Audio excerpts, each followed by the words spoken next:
कसे आहात सर्वजण? आज सर्वांच्या घरामध्ये फार शांतता आहे. सर्व ठिकाणी शांतता आहे. आणि विशेष म्हणजे सर्व ठिकाणी आज सर्व लोक शांत आहेत आणि आपला फक्त मोबाईल किंवा टी व्ही ह्याच्या समोरच बसलेले आहेत आणि बातम्या पाहत आहेत. आणि सर्वांच्या घरात एकच विषय आहे, तो अजितदादा. अजितदादांचं एक वाक्य मला फार आवडतं. माझे जोपर्यंत हातपाय हालतात ना, तोपर्यंत मी तुमचं चांगलंच करणार आणि चांगलंच करणार असं. आणि मी कामाचा माणूस आहे आणि मी तुमच्यासाठी तुमचं जनतेचं चांगलं केल्याशिवाय राहणार नाही. हे त्यांचं एक वाक्य माझ्या मनाला फार म्हणजे आठवतं मला त्यांचं ते वाक्य. अशी बहुतेक लोक असतात की ती निस्वार्थ काम करतात आणि देवाने त्यांना काही कमी नव्हतं केलं, भरपूर होतं.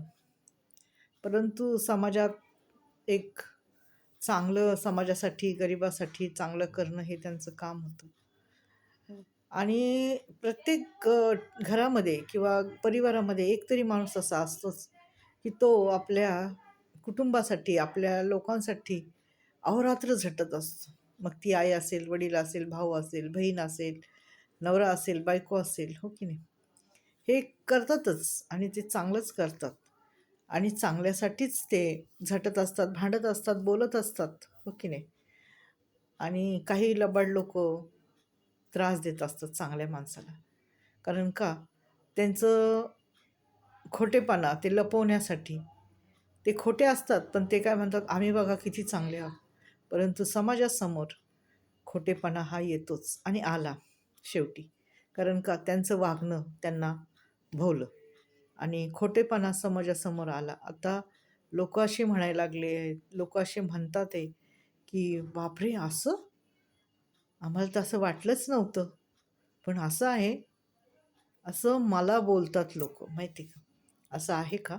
मी म्हणत असते, हो असंच आहे आणि असंच आहे. त्यामुळंच नातेसंबंधात दुरावा आलेला आहे. किती खोटं लपवायचं आणि किती लपवून ठेवायचं आणि का लपवायचं? कशासाठी लपवायचं? कारण खोटं हे कधी ना कधी सत्यात येणारच आहे. त्यामुळं मी का लपवू, आहे की नाही? आणि मी कशासाठी लपवू आणि कोणाचा विचार करू? मी कोणाचा विचार नाही करत, फक्त खरेपणाचा विचार करते आणि खरं हे लोकांसमोर आलं पाहिजे.